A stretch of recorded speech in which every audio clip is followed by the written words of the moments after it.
My name is Emily, and I'm just your average 29-year-old woman living alone in a small, cozy apartment.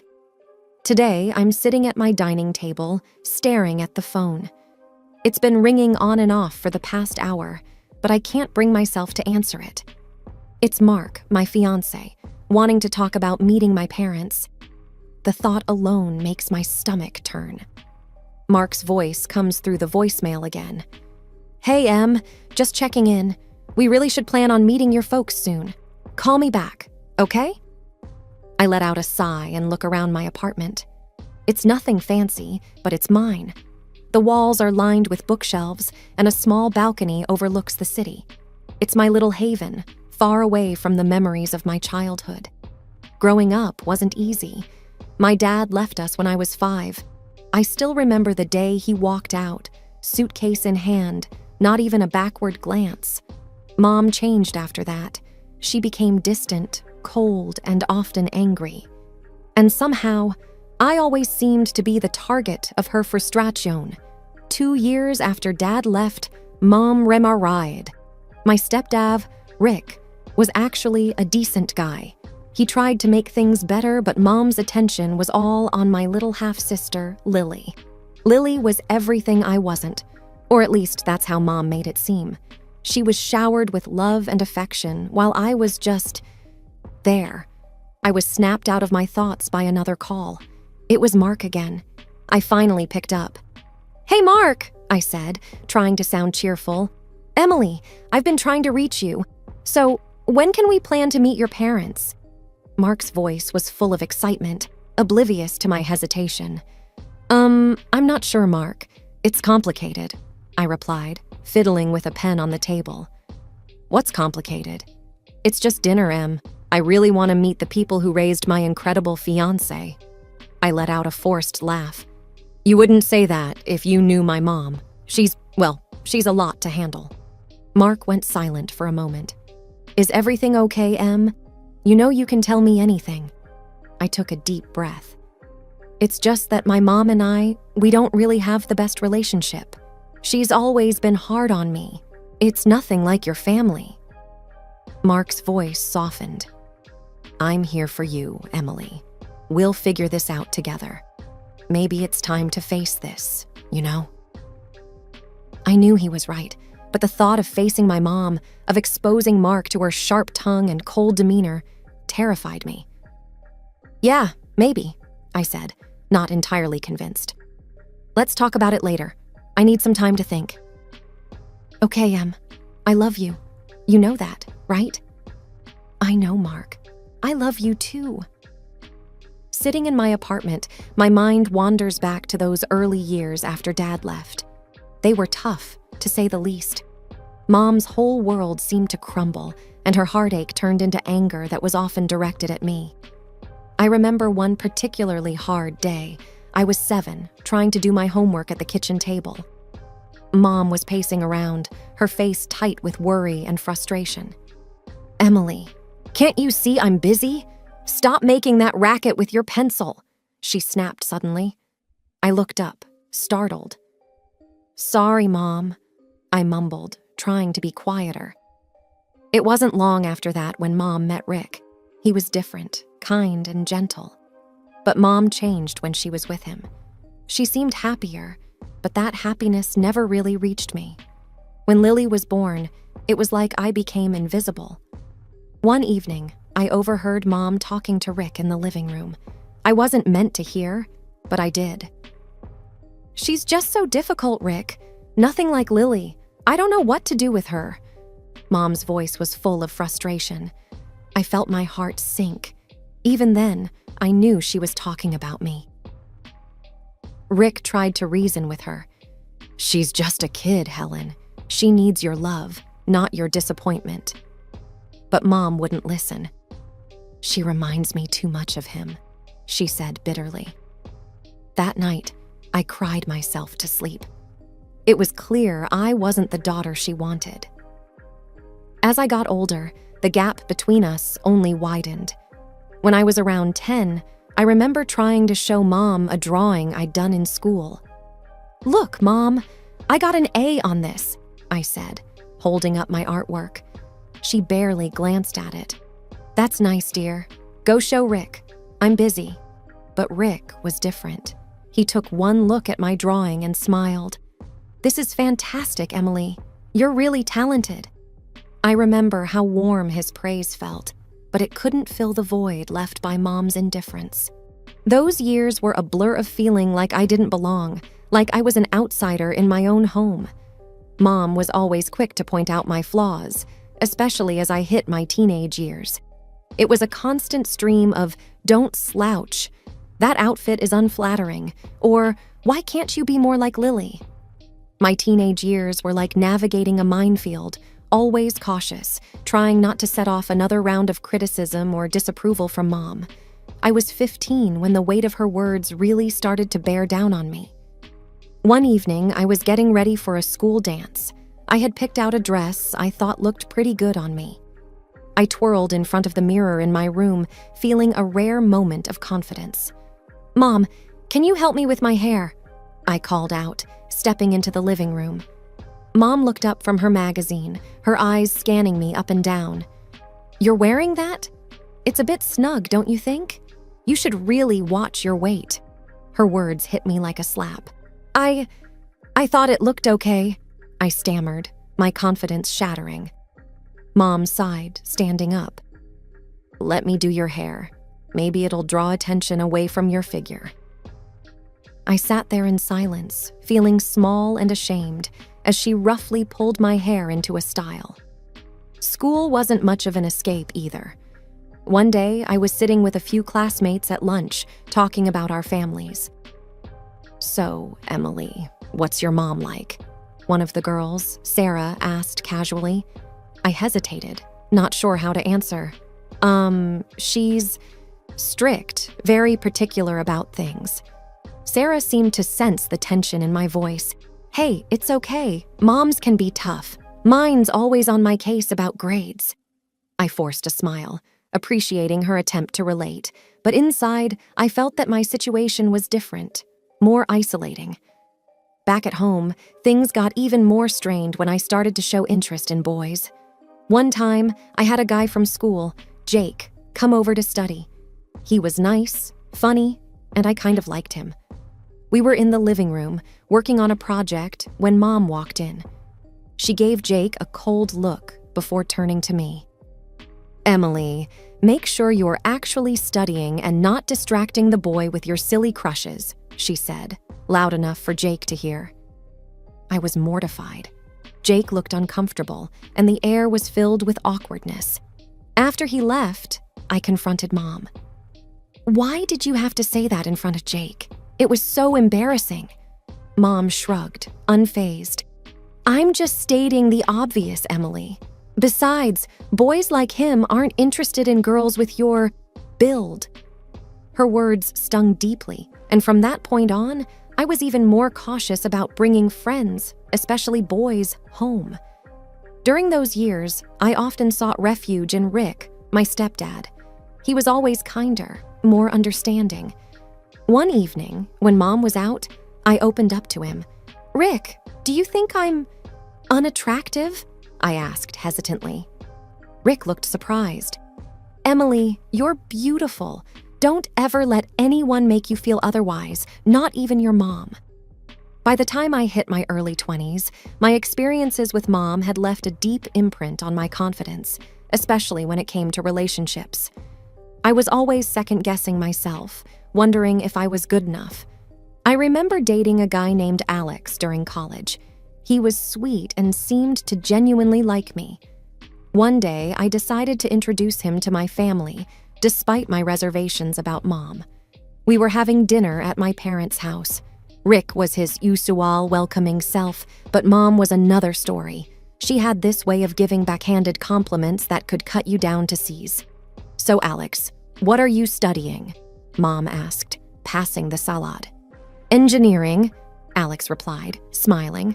"I'm hoping to get into renewable energy projects after graduation." "That's ambitious. Hopefully, you're not biting off more than you can chew, like some people."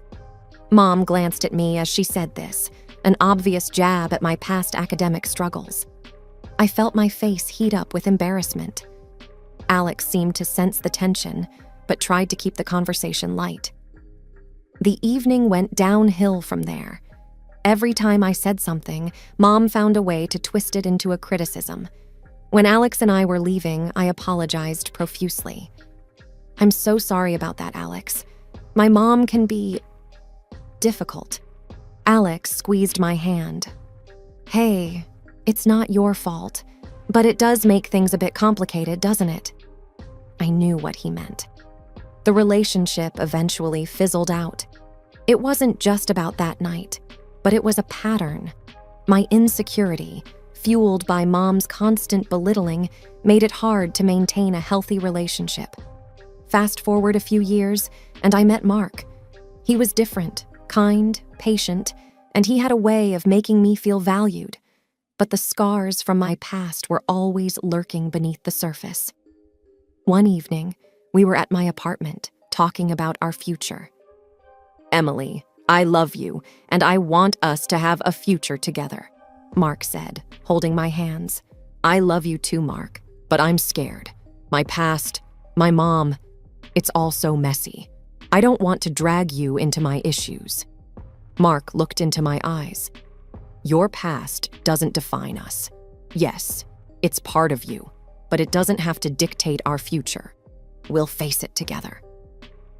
The day of the dinner with my parents had me tangled in nerves. Mark, always optimistic, tried to ease my anxiety as we drove to my parents' house. "It's just dinner, Emily.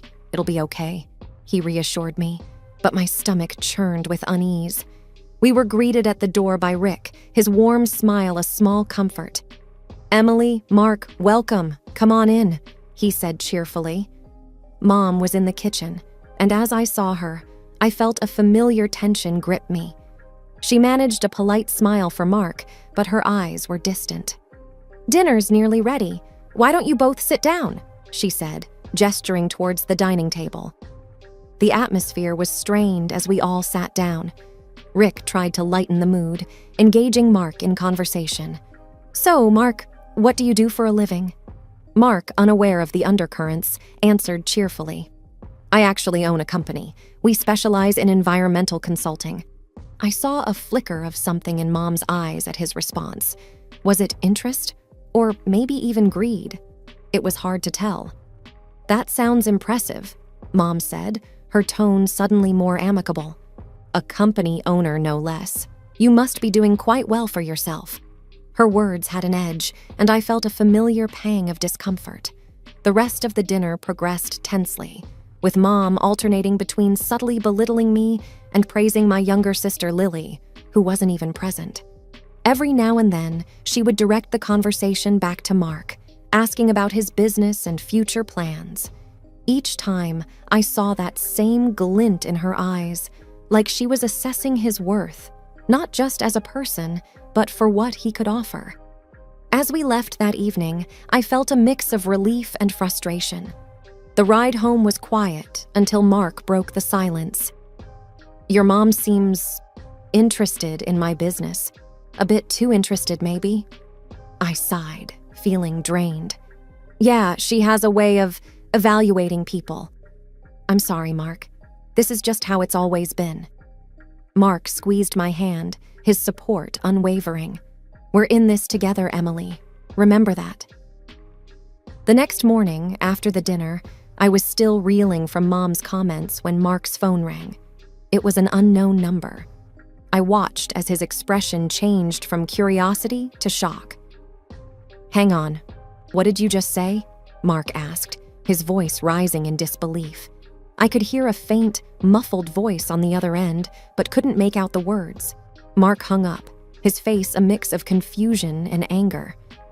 "That was your mom," he said, looking at me. She just proposed something outrageous." I felt a cold shiver down my spine. "What are you talking about, Mark?" He took a deep breath. "She suggested that I should leave you and consider marrying Lily instead." I felt like I had been punched in the stomach. "She said what?" Mark nodded, his face grim. She said that you weren't right for me and that Lily would be a better fit. She was serious, Emily. I was speechless. The idea that my own mother would go to such lengths was beyond belief. "We need to do something about this," Mark said, his jaw set. "This isn't just about us anymore. It's about exposing her for who she really is." I nodded, a mix of anger and determination building inside me. "We could record her saying it, catch her in the act." Mark agreed. "Let's do it. Let's show everyone her true colors." The plan was set. Mark would call my mom back, expressing interest in her proposal, and we would record the conversation.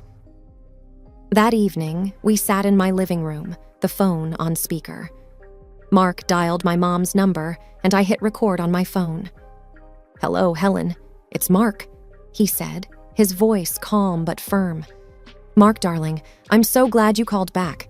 Have you thought about what I suggested?" Mom's voice was sickly sweet.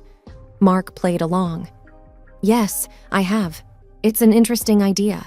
But I need to know, why do you think Emily isn't right for me?" There was a pause, then Mom replied, "Oh, Mark, you're such a catch. You deserve someone better, someone like Lily. Emily has always been a bit of a disappointment." My heart ached hearing those words, but I stayed silent, letting the recording continue. "We should meet and discuss this further. Maybe over coffee?" Mark suggested. "That sounds wonderful. Let's do it. I'll arrange a time and place," Mom replied, her voice dripping with eagerness. After hanging up, I felt a whirlwind of emotions: hurt, anger, betrayal. But there was also a sense of purpose. We had a plan, and it was time to expose Mom's true nature. The next few days were a blur of planning and apprehension. Mark and I were going to catch my mom in her own game. He arranged to meet her at a cafe downtown, and I decided to be there, disguised, so I could see everything for myself. On the day of their meeting, I wore a wig and oversized sunglasses, looking like someone completely different. I sat at a table with a clear view of them, my heart pounding in my chest. Mark arrived first, taking a seat at a table near the window.